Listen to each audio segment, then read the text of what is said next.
রাসেল, আজকে কলেজে একটা মেয়ে ভর্তি হয়েছে, দেখতে একদম পরীর মতো। তুই একবার দেখলে পাগল হয়ে যাবি। রাসেল, জয় ঠিক কথা বলেছে। আমিও দেখেছি, কিন্তু দেখে মনে হয় অনেক দেমাগ মেয়েটার। তোর সাথে কিন্তু ভালো মানাবে। আরে তোরা কাকে কি বলছিস? ও করবে প্রেম? যে ছেলে কলেজে অনেক মেয়ের প্রপোজ পেয়েছে, কিন্তু তার নাকি কোনো মেয়েকে ভালো লাগেনি, আবার সে করবে প্রেম? রিয়া, তুই ঠিক বলছিস। ওর মতো ছেলে কোনোদিন প্রেম করতে পারবে না।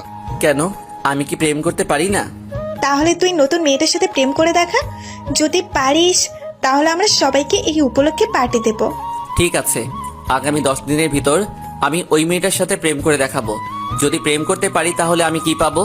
তুই যা চাস তাই পাবি, আগে প্রেম করে দেখা। ওকে, তোরা রেডি থাকিস, যেটা চাইবো সেটা যেন পাই। ওকে, ঠিক আছে, এখন চল, ক্লাসের সময় হয়ে গেছে। ঠিক আছে, চল।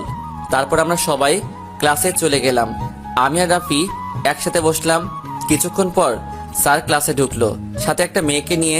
তখন স্যার বলল, তোমরা সবাই কেমন আছো? জি স্যার, ভালো। আপনি কেমন আছেন? আমিও আল্লাহর রহমতে ভালো আছি। তোমাদের সাথে পরিচয় করিয়ে দিই, এই হলো রাইসা, আজ নতুন ভর্তি হয়েছে। তোমরা সবাই তার সাথে বন্ধুর মতো আচরণ করবে। জি স্যার। যা মামুনি, ছিটে গিয়ে বসো। জি স্যার। তারপর রাইসা এসে একটা মেয়ের সাথে বসলো। এবার আমি রাইসার দিকে ভালো করে তাকালাম, দেখতে একদম পরীর মতো। বন্ধুরা ঠিকই বলেছে, রাইসা হাসলে তার গালে টোল পড়ে। আমি এক নজরে রাইসার দিকে তাকিয়ে রইলাম। হঠাৎ রাফি আমাকে ধাক্কা দিয়ে বলল, কি মামা, এমন করে তাকিয়ে আসো কেন? কোথায়? আমি তো স্যারের কথা শুনছি। বুঝি, আমাকে কি তোর বাচ্চা মনে হয়? বলছিলাম না, একবার দেখলে পাগল হয়ে যাবে। তো তোমার কাজ শুরু করবে কবে থেকে? কাল থেকে আমার মিশন শুরু। আমি 10 দিনের মধ্যে আমার প্রেমের জালে ফাঁসাবো। ওকে মামা, কাজে লেগে পড়ো।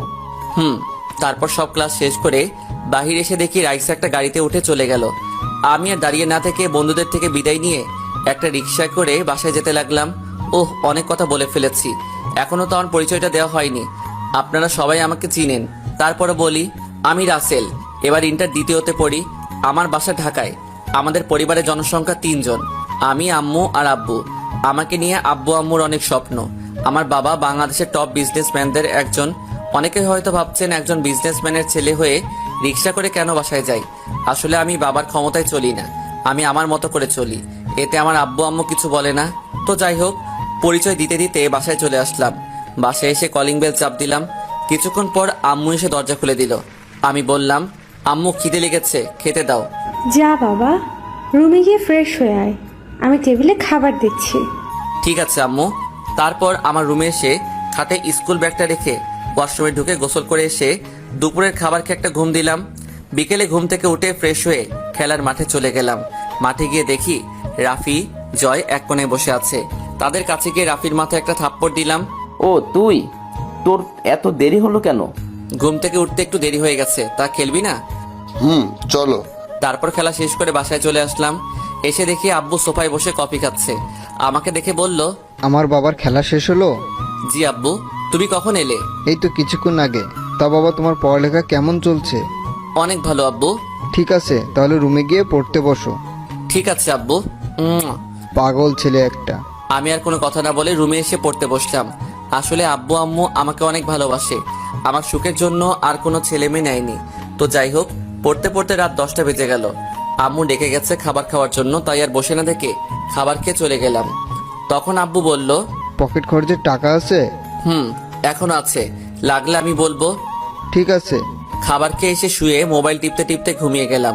সকালে ঘুম থেকে উঠে ফ্রেশ হয়ে নাস্তা করে কলেজে চলে গেলাম। কলেজে গিয়ে দেখি রাফি, জয়, রিয়া তারা কলেজ মাঠের এক কোণায় বসে আছে। তাদের কাছে গিয়ে বললাম, কিরে তোরা সবাই কেমন আছিস? আমরা সবাই ভালো আছি, তোর কি খবর? আমি আছি বিন্দাস। তা কালকের কথা মনে আছে? আছে। তাহলে ঠিক আছে, একবার গেটের দিকে তাকিয়ে দেখ, তোমার পরি আসছে। জয়ের কথা শুনে গেটের দিকে তাকালাম। দেখি রাইসা একটা গাড়ি নিয়ে কলেজে ঢুকতেছে। আমি তাদের বললাম, তোরা ক্লাসে যা, আমি আসছি। কোথায় যাবি তুই? আমার জানেমানের কাছে। এখনো প্রেম করতে পারে নাই, তার আগে জানেমান হয়ে গেছে। হতে কতক্ষণ, দেখবি 10 দিনের ভিতর আমার প্রেমে হাবুডুবু খাচ্ছে। আর কিছু না বলে রাইসার কাছে গিয়ে বললাম, হাই, আমি রাসেল।